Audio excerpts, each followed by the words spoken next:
Assalamualaikum warahmatullahi wabarakatuh. Saya Sabila Nur Sadrina, mahasiswa Ilmu Ekonomi dan Keuangan Islam. Di sini saya akan membahas materi tentang merajut jaringan bisnis, menggandeng investor, dan permodalan dalam Islam.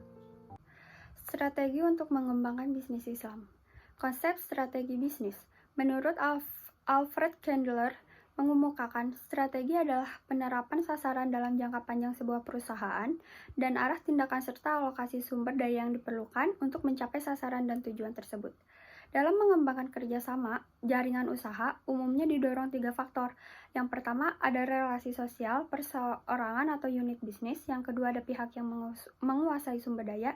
Dan yang ketiga, efisiensi biaya. Selanjutnya, ada langkah-langkah dalam perumusan strategi bisnis. Terbagi menjadi 5. Yang pertama, mengidentifikasi lingkungan yang akan dimasuki oleh perusahaan. Yang kedua, melakukan analisis lingkungan internal dan eksternal. Dan yang ketiga, merumuskan faktor-faktor ukuran keberhasilan. Yang keempat, menentukan tujuan dan target terukur. Yang kelima, memilih strategi yang paling sesuai. Konsep dasar kerjasama dalam bisnis syariah. Konsep dasar kerjasama atau disebut al-syirkah adalah pencampuran antara sesuatu dengan yang lain, sulit dibedakan. Sedangkan musyarakah secara etimologi berasal dari bahasa yang bermakna sekutu atau menyetujui. Menurut istilah, musyarakah adalah akad kerjasama antara dua pihak atau lebih untuk suatu usaha tertentu di mana masing-masing pihak memberikan kontribusi dana dengan kesepakatan bahwa keuntungan dan risiko akan ditanggung bersama sesuai dengan kesepakatan.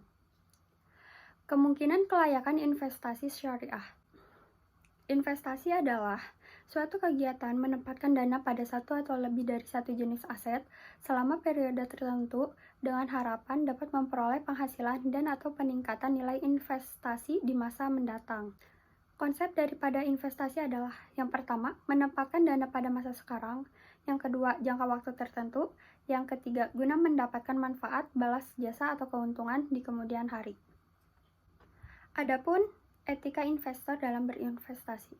Ada beberapa hal prinsip dalam investasi yang harus menjadi acuan dan landasan bagi para investor, di antaranya.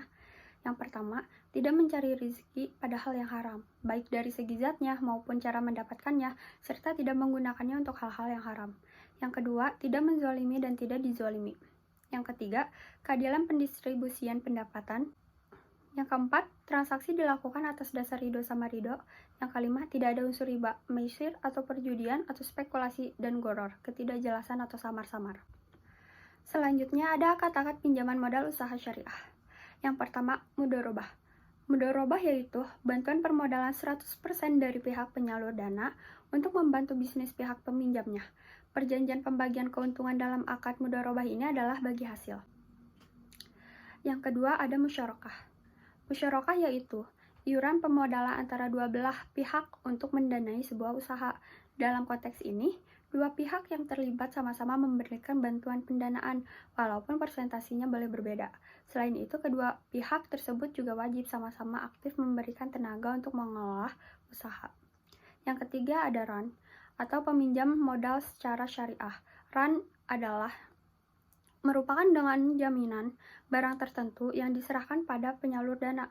Dalam bahasa Indonesia, akad RAN setara dengan sistem peminjaman pegadaian. Sekian pembahasan materi dari saya. Wassalamualaikum warahmatullahi wabarakatuh.